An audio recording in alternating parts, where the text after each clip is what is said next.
ચાલો રાજુલબેન પાસેથી જાણીએ કે અક્ષરો દ્વારા કઈ રીતના પોતાની પર્સનાલિટીને બદલી શકાય છે. જી રાજુલબેન, સ્વાગત છે આપનું પ્રીટી વુમનમાં. રાજુલબેન, અક્ષરો વિશે જો આપણે માહિતી મેળવીએ તો અક્ષરો કયા કયા પ્રકારના હોય છે અને સૌપ્રથમ એ જાણવું જરૂરી છે કે અક્ષરો દ્વારા કઈ રીતનું વ્યક્તિત્વ નીકળે છે માણસનું. સૌથી પહેલા આપણે વાત કરીશું કે અક્ષરો કેટલા પ્રકારના હોય છે. તો જેટલા દેશ એટલા વેશ જે કહેવામાં આવે છે, એ જ રીતે જેટલા વ્યક્તિ એટલા જ અક્ષરના પોતપોતાના સ્વરૂપ છે. હવે એ દરેક વ્યક્તિ, જેમ કે દુનિયામાં એવું કહેવામાં આવે છે કે એક ચહેરો ફરી રિપીટ નથી હોતો, સેમ વે અક્ષર પણ કદાચ એક હશે એવા બીજા નથી હોતા. કદાચ અત્યારે જેમ અમે લોકો પણ શીખવીએ છીએ હેન્ડરાઇટિંગ એક્સપર્ટ્સ તરીકે, તો એ વસ્તુ બધા કરી શકે છે, પણ છતાં કંઈક માઇન્યુટ પણ બધામાં જ ફરક હોય છે. એ અક્ષર બતાવે છે કે દરેકનું પોતાનું થિંકિંગ અને દરેક વ્યક્તિ પોતાનું જે ભવિષ્ય લઈને આવે છે એ દરેકનું ભવિષ્ય અલગ છે, એ રીતે અક્ષર પણ અલગ જ છે. અક્ષર ઉપરથી જે ઓળખવાની વાત છે, અક્ષર જ્યારે કોઈ પણ વ્યક્તિ કંઈ પણ લખે છે એ વખતે અમે એમનો મૂડ પણ કહી દઈએ છીએ કે અત્યારે તમે કયા મૂડમાં લખી રહ્યા છો, અત્યારે તમે કયા સ્ટ્રેસ ફીલ કરી રહ્યા છો, તમારી બેક લાઈફ શું છે, ફ્યુચર તમારું શું હોઈ શકે છે. બીજું કે અક્ષર છે અને એને જોઈને તમે એમ કોઈ પણ તમારો પ્રોબ્લેમ અમારી સામે લાવો કે આ પ્રોબ્લેમ અમે અત્યારે ફેસ કરી રહ્યા છીએ અને એને રિમૂવ કરવો છે, તો એના ચેન્જીસ એમાં અક્ષર થ્રુ કરી શકાય છે. અને એવું કહી શકાય કે કદાચ ક્રિટિસાઇઝ કરું છું, પણ મોટા મોટા જ્યોતિષના ખર્ચામાંથી તમે બચી શકો છો. તમારા હાથ વગું હથિયાર છે અક્ષર. જી રાજુલબેન, એ પણ એક વસ્તુ છે કે આ તો થઈ આપણે અક્ષરો વિશેની વાત કરી કે અક્ષરો કયા પ્રકારના હોય છે, પરંતુ જે વ્યક્તિત્વની વાત છે એના દ્વારા અક્ષરો દ્વારા વ્યક્તિત્વ બદલી શકાય છે, તે કઈ રીતનું છે અને કઈ રીતના કોઈ વ્યક્તિનું વ્યક્તિત્વ બદલી શકાય છે અક્ષરો દ્વારા? અક્ષરથી વ્યક્તિત્વ બદલવાની વાત છે ને, જો તમે ઈચ્છતા હો તો હું પ્રેક્ટિકલ પણ લખીને બતાવી શકું છું. જે પણ વ્યક્તિ એના આલ્ફાબેટ્સનો જે સ્ટ્રોક છે એ કયા એંગલમાં લે છે, લાઈક કોઈના અક્ષર તમે જોયા છે તો લેફ્ટ સાઈડ કર્વ્સ હોય છે. લેફ્ટ ઇઝ નેગેટિવ પોર્શન, એટલે તમારે જીવનમાં આગળ વધવું છે અને તમે એના બદલે આઈધર તમે સ્ટ્રેટ રહો, સ્ટ્રેટ થિંકર કે સ્ટ્રેટ ફોરવર્ડ જેને કહીએ છીએ એવું તમે રહી શકો છો. તો એ અક્ષર ઉપરથી જજમેન્ટ આવે છે કે જેના લેટર્સ સ્ટ્રેટ છે તો એ વ્યક્તિ સ્ટ્રેટ ફોરવર્ડ છે, અથવા તો એ સક્ષમ છે, અડગ છે, જેને કહે ને કે એનો પોતાનું સેલ્ફ ડિસિઝન પાવર છે. અગર એ લેફ્ટ સ્ટ્રોક છે તો તમે કોઈ પણ વ્યક્તિ તમારી સામે લેફ્ટ સ્ટ્રોક રાઇટિંગ આવે છે, પછી ગુજરાતી હોય, ઇંગ્લિશ હોય કે હિન્દી હોય, પણ એના લેટર્સ ડાઉન ટર્ન છે, તો તમે એને તમારી વાતમાં જલ્દી કન્વિન્સ કરી શકો છો. ઇટ મીન્સ કે એનું પોતાનું કોઈ વ્યક્તિત્વ નથી, એ કોઈ પણ વ્યક્તિની વાતમાં આવી જાય છે, સેલ્ફ ઇન્ટ્રોડક્શન કોઈ નથી. હવે એ સ્ટ્રેટ વ્યક્તિ જે સ્ટ્રેટ રાઇટર છે એને તમે એના ડિસિઝન ઉપર સ્ટોપ રહી શકે છે અને તમારા ડિસિઝનમાં એને લેતા થોડી તકલીફ પડશે. સેકન્ડ થિંગ છે કે વ્યક્તિત્વ ઓળખી શકવું અને વ્યક્તિત્વ બનાવવું. જે તમે કહ્યું વ્યક્તિત્વ બનાવવું છે તેને રાઇટ સ્ટ્રોક ઉપર જવું પડે છે, જે અમારી ટ્રેનિંગમાં આવે છે કે 45 એંગલ સ્ટ્રોક્સ છે, એટલે કે એ સ્ટ્રોક ઉપર વ્યક્તિ જાય છે. એટલે તમે ઇકોનોમિકલ ગ્રાફ જે કહીએ છીએ એ ગ્રાફ પ્રમાણે જોવા જાય તો આપણી દેશની પ્રગતિ પણ એ સ્ટ્રોક પ્રમાણે જઈ રહી છે. તો એ બેઝ ઉપર અમે ટ્રેનિંગ આપીએ છીએ અને કોઈ વ્યક્તિના એવા અક્ષર પહેલેથી હોય છે તો તમે જોશો કે એનો બર્થ પ્રોગ્રેસ યુઝ્યુઅલી પરંતુ જો નાના બાળકોની વાત કરીએ તો ઘણી વખત એવું પણ થતું હશે કે કોઈ બાળક હોય છે તેના અક્ષર નાનપણમાં ખૂબ ખરાબ હોય છે, પરંતુ મોટા થતા જ એના અક્ષર સુધરી જતા હોય છે અને ખૂબ સરસ થતા હોય છે. બરાબર. પરંતુ એ જ રીતનું કોઈ બીજું બાળક હોય છે કે જેના નાનપણમાં જે રીતના અક્ષર હોય છે તે જે મોટા થતા પણ એના અક્ષર એ જ રીતના હોય છે, ત્યારે એનું વ્યક્તિત્વ કઈ રીતના જાણી શકાય જ્યારે મોટું થાય છે? મેં આપને પહેલા જ કહ્યું કે વ્યક્તિત્વ છે ને વિચાર સાથે સંબંધ રાખે છે. સેમ વસ્તુ અક્ષર પણ વિચાર સાથે સંબંધ રાખે છે. હવે બાળક નાનું છે એ વખતે એને જે એન્વાયરમેન્ટ મળે છે એ એન્વાયરમેન્ટ પ્રમાણે હેલ્ધી છે, હેલ્ધી થિંકર છે, તો પછી એના અક્ષર એ રીતે હશે જ અને એના ઉપરથી અમે કહી શકીએ છીએ. સેકન્ડ થિંગ કે પછી થોડું સ્કૂલમાં જાય છે, કેવું એને ગ્રુપ મળે છે, કેવું એને ટીચિંગ મળે છે, એટલે સરાઉન્ડિંગ ફેક્ટર્સ એમાં ઇફેક્ટ કરે છે અને એ બધું જ અક્ષર ઉપરથી પ્રેડિક્ટ થઈ શકે છે.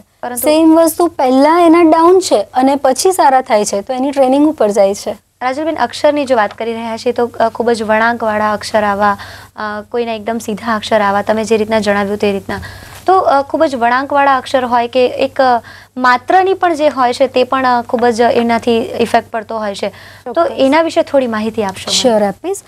અક્ષરમાં વળાંક હોવા એટલે તમારામાં ક્રિએટિવિટી હોવી. લાઈફમાં ક્રિએટિવિટી દરેક તબક્કે જરૂરી છે. બિલકુલ. બસ ઉઠ્યા, સવારે જમ્યા, રાત્રે સૂઈ ગયા, એ રૂટીનમાં જે જીવે છે એના કદાચ લેટર્સ પણ એ રીતે હોય જ છે. અને જે સદંતર કંઈક નવું કરવા ઈચ્છે છે એના અક્ષરમાં તમને મરોડ અને ચીવટ બંને જોવા મળશે, પછી કોઈ પણ લેંગ્વેજ હોય. રાજુલબેન, આપના સાથેની અક્ષરો વિશેની જે આ રસપ્રદ વાત છે તેનો દોર આપણે જારી જ રાખીશું. પ્રીટી વુમનમાં અત્યારે સમય થયો છે એક બ્રેકનો. Let's take a break.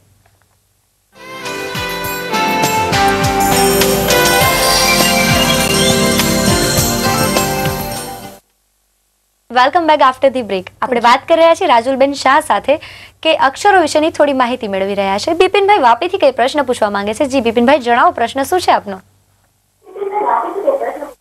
જી બિપિનભાઈ, જણાવો પ્રશ્ન આપનો. હેલો, મારો પ્રશ્ન એ છે કે મારા દરેક પેજ ઉપર મારા રાઇટિંગ અલગ. હેલો જી જી બિપિનભાઈ, મારા દરેક પેજ ઉપર મારા રાઇટિંગ અલગ અલગ આવે છે. મને દરરોજ અલગ અલગ બી આવે છે. હું પોતે બી ના માર્ક કરી શકું આ અક્ષર મારા છે કે બીજાના છે. એનું શું કારણ હોઈ શકે? જી, એનું કારણ બિપિનભાઈ એક જ હોઈ શકે કે તમે જો તમારી બેક લાઈફમાં થોડું ફોલો કરશો તો કે તમારા વિચાર પણ દરેક ક્ષણે બદલાતા હશે, જેને કહી શકાય કે વિમ્ઝિકલ માઇન્ડ. શું આપ એવું ફીલ કરો છો? એમની સાથે આપણો સંપર્ક તૂટી ગયો છે. ઓકે, એમને એક જ સજેશન રહે છે કે એ પોતે કોન્સન્ટ્રેશનલી એ જ્યારે કબૂલ કરી રહ્યા છે કે દરેક પેજ ઉપર કે દરેક દિવસે એમના અક્ષર બદલાઈ જાય છે, તો એમણે થોડું સ્ટેડીનેસ લાવી અને અક્ષરને જાળવી રાખવા જરૂરી છે. તો થોડા સમય પછી ફરી મુલાકાત કરવી હોય તો કરી શકાય છે. લાઈફમાં ઘણો ચેન્જ મળશે. પ્રવીણભાઈ આ અંગે કઈ પ્રશ્ન પૂછવા માંગે છે? જી પ્રવીણભાઈ, જણાવો પ્રશ્ન. જી પ્રવીણભાઈ, જણાવો પ્રશ્ન શું છે? અમારા બે બાળક છે, એમના રાઇટિંગ જરીક સારા આવતા નથી, એના માટે શું કરવું? જી, જે પણ રાઇટિંગ છે એમના, એની માટે પહેલાં તમે એમનું જે પણ ટ્રેનિંગ જ્યાં પણ થઈ રહી હોય, સ્કૂલ હોય કે ટ્યુશન હોય, એમને સજેસ્ટ કરી શકો છો કે રાઇટિંગ માટે થોડું કોન્શિયસલી એમને પ્રેક્ટિસ આપે. બાકી એઝ અ પેરેન્ટ્સ તમે પણ થોડું ધ્યાન આપી શકો છો. રાઇટિંગ માટેની ઘણી બુક્સ પણ માર્કેટમાં મળે છે. એ સિવાય તો અલગ અલગ ટ્રેનિંગ્સ પણ એની હોય છે. એ તબક્કે જો અત્યારથી રાઇટિંગમાં તમે ધ્યાન આપશો તો એમનું ભવિષ્ય ઉજ્જવળ રહેશે. રાજુલબેન, જાહિદાબેન આ અંગે પ્રશ્ન પૂછવા માંગે છે. તે જાહિદાબેન, જણાવો પ્રશ્ન શું છે? એટલે મારા બાબાને છે ને 4 નંબર છે. હા, એટલે એના છે ને અત્યારે ફર્સ્ટમાં ભણે છે. એના રાઇટિંગ છે ને એક સરખા નથી આવી શકતા. જી, અક્ષર ચશ્માને લીધે કદાચ કારણ છે એનું કે અક્ષર સરખા નથી આવતા. તમે એ જોઈ શકો છો કે જ્યારે લખવા બેસે છે એ વખતે કઈ રીતે બેસે છે. બુકનું ડિસ્ટન્સ એની નજીક ના રહે એનું તમારે ધ્યાન રાખવાનું છે. એ સિવાય જેટલું બને એટલું સ્ટ્રેટ કોઈ ચેર ઉપર કે ટેકો લઈને યા તો સ્ટડી ટેબલ ઉપર તમે એને બેસાડો અને ઓછામાં ઓછું 1.5 ફૂટનું અંતર એની બુક અને એની આંખ વચ્ચે રાખવું જરૂરી છે. જી, જિગ્નેશભાઈ પ્રશ્ન પૂછવા માંગે છે. જી જિગ્નેશભાઈ, જણાવો પ્રશ્ન શું છે? મારે એ જાણવું છે કે મારું બાળક હજુ નાનું છે, 2.5-3 વર્ષનું છે, તો એમને સારા અક્ષર માટેની ટ્રેનિંગ મારે ક્યારથી આપી શકાય? જી, મારું સજેશન એ રહેશે કે અત્યારે આપણે કેવી રીતે નક્કી કરી લઈએ કે બાળકના અક્ષર ખરાબ હશે. એક વખત એને દુનિયામાં પગ તો મૂકવા દો. જી બિલકુલ, ચોક્કસથી જિગ્નેશભાઈનો જે રીતના પ્રશ્ન હતો એ રીતના ઘણા માતા પિતાને આ રીતના પ્રશ્નો સતાવતા હોય છે કે અને હેન્ડરાઇટિંગ એક એવી વસ્તુ છે કે જેને લઈને દરેક વ્યક્તિને એમ હોય છે કે મારા અક્ષર સારા થાય, પરંતુ જે વ્યક્તિના અક્ષર ખૂબ ખરાબ આવતા હોય છે તે વ્યક્તિ માટે શું સજેશન આપી શકાય આપણાથી? અક્ષર ખરાબ આવતા હોય છે એની માટેનું સજેશન એક જ માત્ર છે કે જીવનમાં જ્યારે આપણને ખબર પડે કે આ મારી ભૂલ છે તે વખતથી જ સુધારવાનું શરૂઆત થઈ જતી હોવી જોઈએ. જાગ્યા ત્યારથી સવાર. બિલકુલ, એ વાક્ય પણ એને અનુરૂપ લાગે છે. બીજું કે એ વ્યક્તિએ પહેલાં ફીલ કરવું જરૂરી છે કે એના અક્ષર ખરાબ છે, અને જો થોડી ચીવટ રાખીને શરૂઆત એમાં કરી દે છે તો આગળ લાઈફમાં પણ ઘણી પ્રગતિ એ પોતે જ ફીલ કરે છે. જુનાગઢથી રવિભાઈ પ્રશ્ન પૂછવા માંગે છે અક્ષર અંગે કંઈ. જી રવિભાઈ, જણાવો પ્રશ્ન શું છે? જી રવિભાઈ, જણાવો. મારા બાબાને જે અક્ષર રાઇટિંગ ક્યારેક ખરાબ હોય છે અને ક્યારેક મૂળમાં હોય ને તો સારા અક્ષર રહે છે. તો એના માટે મારે શું કરવું? જી, હવે મૂડમાં હોય તો સારા હોય, મતલબ એ જ્યારે ખુશ હોય છે એ વખતે સારું લખે છે. તમારો પ્રયત્ન એવો હોવો જોઈએ કે બને ત્યાં સુધી એ ડિપ્રેશનમાં ના રહે. જી, રાજુલબેન એક પ્રશ્ન એ પણ છે કે જ્યારે કોઈ વ્યક્તિ લખતું હોય છે ત્યારે એના મનમાં જે વિચાર આવતા હોય છે તે પ્રમાણે જે લખતું હોય છે, પરંતુ એને કારણે ક્યાંક ને ક્યાંક સિગ્નેચર કે એના પર પણ અસર થતી હોય છે, ચેન્જ થઈ જવું, અને સિગ્નેચર પર જો અસર પડતી હોય છે, જો ચેન્જ થતી હોય છે તો ઘણી બધી મુશ્કેલીઓ આવતી હોય છે. ત્યારે એ વ્યક્તિ કઈ રીતના ધ્યાન રાખવું જોઈએ? જીવનમાં દરેક પગલે આપણે ફર્મ રહેવું જરૂરી છે. એટલે તમારી લાઈફ માટેની અવેરનેસ જરૂરી છે. અગર તમે સિગ્નેચર કરી રહ્યા છો તો તમને એના લેકિંગ્સ ખબર હોવા જોઈએ કે અત્યારે જો મારા વિચારોની અસર હું આના ઉપર લાવીશ તો મે બી ચેક બાઉન્સ થઈ શકે છે. ઓકે, હરદેવભાઈ અમદાવાદથી પ્રશ્ન પૂછવા માંગે છે. જી હરદેવભાઈ, જણાવો પ્રશ્ન શું છે? મારો બાબો 7મા ધોરણમાં ભણે છે. એને રાઇટિંગ સુધારવા માટે ઘણી ટ્રાય કરી પણ એને રાઇટિંગ સુધારતો જ નથી. તો એના માટે શું કરવું? તમે ઘણો પ્રયત્ન કર્યો એટલા માટે એવું કહી શકાય કે કદાચ તમે કોઈ ટ્રેનિંગ પણ એને અપાવી હશે તો થોડા તમારા સજેશન્સ બદલી નાખો. બાળકને આપણે એવું કહે કરીએ કે સુધરતો જ નથી તો એ ક્યારેય નહીં સુધરે. એ 99 વર્ષનો થશે તો પણ નહીં સુધરે. ચોક્કસ રાજુલબેન, અમારા દર્શકોને કોઈ એવી સલાહ આપી દો કે અક્ષરોના માધ્યમથી જે જિંદગી છે, અક્ષરોથી જે જિંદગી છે તેના વિશે થોડી માહિતી આપી દેશો. ચોક્કસ.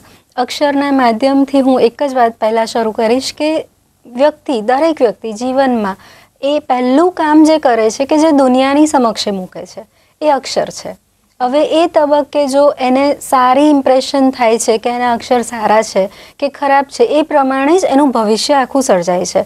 એટલે એને સ્કૂલથી શરૂ થાય છે આ વસ્તુ. તો સ્કૂલમાં જો પોઝિટિવ અપ્રોચ મળ્યો કે વેલ ડન બેટા તો એ સ્કોલર સ્ટુડન્ટમાં જાય છે અને જો એને ત્યારથી જ કહેવામાં આવે છે કે ભાઈ તું આમાં કંઈક સુધારો કર અથવા સારું નથી, આ ખરાબ છે, એટલે એને રોજ એ રીતનું પિંચિંગ થવામાં આવે છે તો પછી એનું ભવિષ્ય કદાચ 50%ની નીચે જ રહે છે. એટલે સૌથી પહેલું સજેશન્સ દરેક દર્શક મિત્રને, એ પછી પેરેન્ટ્સ હોય કે ટીચર હોય, મારું એ જ કહેવાનું રહેશે કે થોડું શીખતા બાળકને તમે પોઝિટિવ અપ્રોચ આપો. એ એમની લાઈફની પ્રગતિ માટે બહુ જ જરૂરી છે. ખૂબ સરસ રાજુલબેન, આપ પ્રીતિ વુમનમાં આવ્યા અને અમારા દર્શકોને જે અક્ષરો વિશે માહિતી આપી છે તે બદલ થેન્ક યુ. Thank you. તો આ હતા રાજુલબેન, જેઓ આપણી સાથે અક્ષરો વિશે માહિતી આપી.